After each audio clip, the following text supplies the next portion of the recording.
विद्यार्थी मित्रांनो, 3D modelling and additive manufacturing या कोर्समध्ये आपल्याला प्रॅक्टिकल नंबर 14 जे आहे यामध्ये असेंब्ली ड्रॉईंग करायची आहे.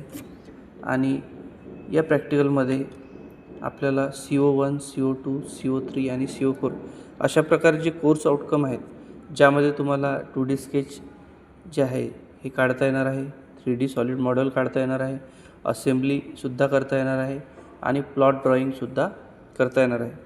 तसेच सर्व जे 4 CO आहेत हे तुम्ही यामध्ये अटेंड करू शकता. तर यामध्ये बघा, आपण अगोदर ज्या सॉलिड ड्रॉईंग काढलेल्या आहेत त्या आपल्याला यामध्ये यूज करायच्या आहेत आणि त्यापासून असेंब्ली तयार करायची आहे. तर असेंब्ली जी आहे ते अशा प्रकारे आपल्याला करायची आहे. 1 बाय 1 पार्ट आपल्याला असेंबल करायचं आहे आणि फायनल असेंब्ली जी आहे ती अशा प्रकारे आपल्याला इथं काढायची आहे. तर त्यासाठी कटिया सॉफ्टवेअरमध्ये आपल्याला स्टार्टमध्ये जायचं आहे, स्टार्टला, आणि नंतर मेकॅनिकल डिझाईनमध्ये आपल्याला असेंब्ली डिझाईनमध्ये जायचं आहे. असेंब्ली डिझाईनमध्ये गेल्यानंतर राईट साईडला बघा, इथं ज्या कमांड्स आहेत असेंब्लीसाठी यूज होतात त्या इथं शो होत आहेत. यामध्ये काही कमांड्स ह्या इथं टॅबमध्ये आतमध्ये सुद्धा असू शकतात, त्यांना तुम्ही बाहेर काढूनसुद्धा बघू शकता, यूज करू शकता. तर आता बघा, इथं आपल्याला असेंब्ली ड्रॉईंगला सुरुवात करायची आहे. तर त्यासाठी सर्वात अगोदर प्रोडक्टवरती जाऊन आपल्याला राईट क्लिक करायचं आहे. राईट क्लिक केल्यानंतर इथं बघा बॉटमला कॉम्पोनंट्स म्हणून दिलेलं आहे. कॉम्पोनंट्समध्ये आपल्याला एक्झिस्टिंग कॉम्पोनंटवरती क्लिक करायचं आहे आणि एक्झिस्टिंग कॉम्पोनंटमध्ये म्हणजेच की ज्यामध्ये आपण अगोदर जे काढलेले कॉम्पोनंट्स आहेत ते कॉम्पोनंट्स आपल्याला इथं सिलेक्ट करायचे आहेत. सिलेक्ट केल्यानंतर ते जे सर्व कॉम्पोनंट आपल्याला अशा प्रकारे कटियाच्या इंटरफेसवरती आपल्याला शो होतील. ते मर्ज झालेले आपल्याला दिसत आहे आणि त्यांना आता आपल्याला सेपरेट करायचं आहे. त्यासाठी आपण त्यांना सिलेक्ट करणार आहोत आणि सिलेक्ट केल्यानंतर मग आपण त्यांना एक्सप्लोड करणार आहोत. एक्सप्लोड केल्यानंतर ते सर्व जे पार्ट्स आहेत ते सर्व पार्ट एकमेकापासून वेगळे होऊन जातील. त्यांना सर्वांना बघण्यासाठी आपण येलो बटनवरती क्लिक करूया, म्हणजे आपल्याला सर्व पार्ट्स इथं शो होतील. आता हे जे पार्ट्स आहेत यांना आपल्याला एकमेकांच्या जवळ आणायचं आहे, कारण आपल्याला असेंब्ली करायची आहे. तर त्यासाठी इथं बघा मॅन्युप्युलेशन म्हणून एक कमांड आहे, त्यावरती आपल्याला क्लिक करायचं आहे. त्यामध्ये आपल्याला ॲरो जे आहे, डायरेक्शन ॲरो आपल्याला दिसत आहे. ज्या ॲरोचा यूज करून आपण हे जे पार्ट्स आहेत यांना मूव्ह करू शकतो आणि जिथं आपल्याला आवश्यक आहे तिथं आपण त्यांना आणू शकतो. तर अशा प्रकारे हे जे पार्ट्स आहेत आपण इथं मूव्ह करू शकत आहे आणि त्यांना एका जागेवरती आणत आहे. अशा प्रकारे हे जे पार्ट्स आहेत जवळ आलेले आहेत. आता यांना आपण झूम करूया. झूम केल्यानंतर हा जो मेन बॉडी पार्ट आहे याचा नंबर जर बघितला तर पार्ट 3.1, तर याला आपण क्लिक करूया, म्हणजे पूर्ण बॉडी पार्ट आपला सिलेक्ट होईल. आणि सिलेक्ट झाल्यानंतर त्याला आपल्याला आता रोटेट करायचं आहे. तर रोटेट करण्यासाठी सेम मॅन्युप्युलेशनमध्ये जायचं आहे आपल्याला. मॅन्युप्युलेशनमध्ये इथं एक्स ॲक्सिस आपल्याला दिसत आहे रोटेशनवाला, तर त्यावरती क्लिक करून हा जो बॉडी पार्ट आहे याला आपण काय करणार आहोत, तर अशा प्रकारे रोटेट करणार आहोत. ओके, तर याला आपण रोटेट केलेलं आहे. आता यामध्ये आणखी जे पार्ट्स आपल्याला लागणार आहेत, तर ते जे पार्ट्स आहेत ते आपण 1 बाय 1 असेंबल करणार आहोत. तर नेक्स्ट जो पार्ट आपल्याला लागणार आहे तो म्हणजे या पार्टला आपल्याला इथं आणायचं आहे. तर त्यासाठी आपण इथं जे डायरेक्शन ॲरो आहेत ते यूज करूया. ते यूज करून आपण या पार्टला इथं बॉडीच्या जवळ आणूया. देन आणखी जे पार्ट्स आपण असेंबल करणार आहोत ते पण आपण इथं जवळ घेऊन येऊया, म्हणजे आपल्याला पुढे जे असेंब्ली आहे ती करायला इझी जाईल. अशा प्रकारे डायरेक्शन ॲरो यूज करून आपण हे सर्व पार्ट इथं आणलेले आहेत.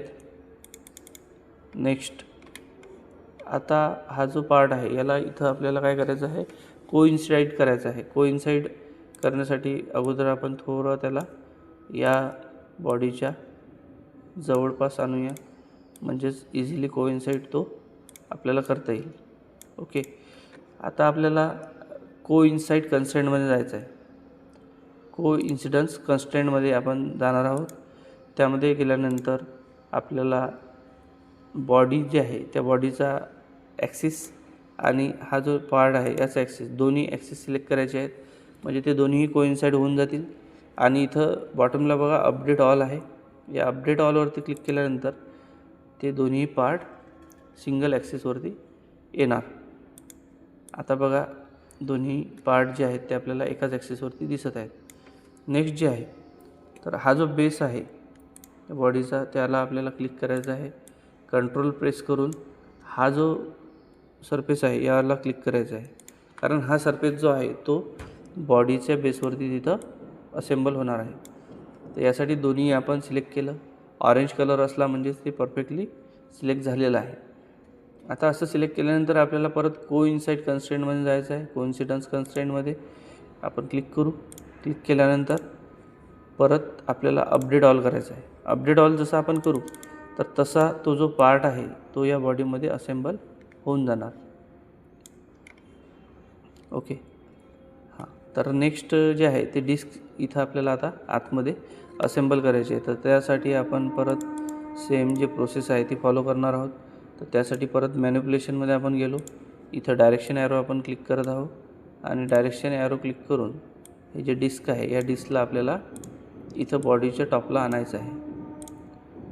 अशा प्रकारे ही जे डिस्क आहे आपण इथं आणलेली आहे. सेम आता पुढची प्रोसेस जी आहे यामध्ये आपल्याला परत कोइन्सिडन्स कन्स्ट्रेंटमध्ये जायचं आहे. इथं आपण याला क्लोज करूया. कोइन्सिडन्स कन्स्ट्रेंटमध्ये आपल्याला सेम बॉडीचा ॲक्सिस नंतर जे डिस्क आहे त्या डिस्कचा ॲक्सिस बघा इथं ॲक्सिस आपल्याला शो होत आहेत. केव्हा केव्हा ॲक्सिस शो व्हायला वेळ लागतो, तर आता शो झालेला आहे. आपण दोन्ही सिलेक्ट केलेलं आहे आणि नंतर मग अपडेट ऑल. अपडेट ऑल म्हणजे दोन्ही आता एकाच ॲक्सिसवरती आलेला आहे. तर मॅनिप्युलेशनमध्ये जाऊन थोडं आपण काय करूया, इथं हा जो एक ॲरो आहे ड्रॅग अलॉंग एनी ॲक्सिस, तर तो आपण सिलेक्ट करून हा जो हे जे डिस्क आहे या डिस्कला थोडं आपण वरती घेऊन जाऊया.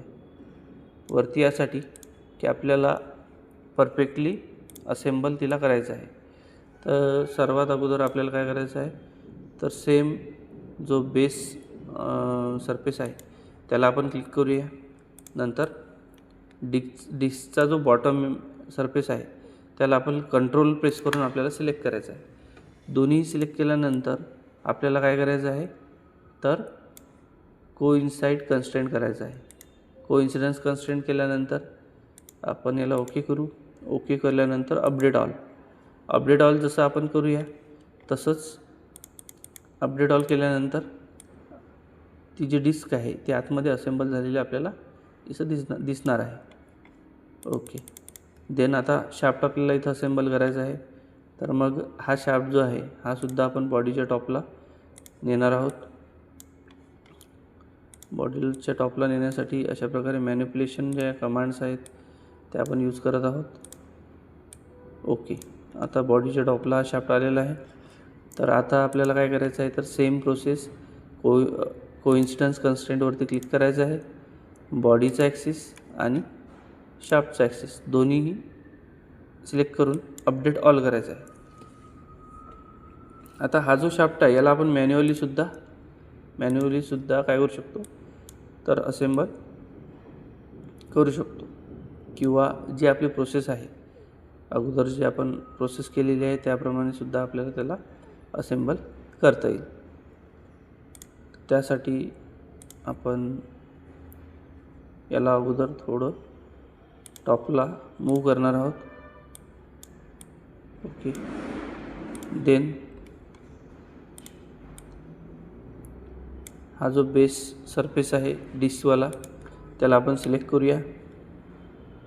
नंतर कंट्रोल प्रेस करून हा जो बॉटम आहे शाफ्टचा तो सिलेक्ट करूया. दोन्हीही सिलेक्ट केल्यानंतर आपल्याला याला कोइन्सिडन्स कन्स्ट्रेंट करायचं आहे. तर इथं कोइन्सिडन्स कन्स्ट्रेंट जे आहे ते होत नाही आहे, कारण शाफ्टचा जो सरफेस आहे तो राऊंड असल्यामुळे इथं थोडा प्रॉब्लेम येत आहे. तर मग अशा वेळेस आपण जे आहे तर मॅन्युअलीसुद्धा त्याला असेंबल करू शकतो. तर drag along any axis select करू आणि नंतर याला आपण ड्रॅग करू ॲक्सिसवरती. अशा प्रकारे ड्रॅग करून हा जो शाफ्ट आहे याला आपण असेंबल केलेला आहे. अशा प्रकारे कंप्लीट असेंब्ली ड्रॉईंग जे आहे ते आपण इथं काढलेली आहे. सेम ड्रॉईंग तुम्हीसुद्धा हा व्हिडिओ बघून काढू शकता. थँक्यू.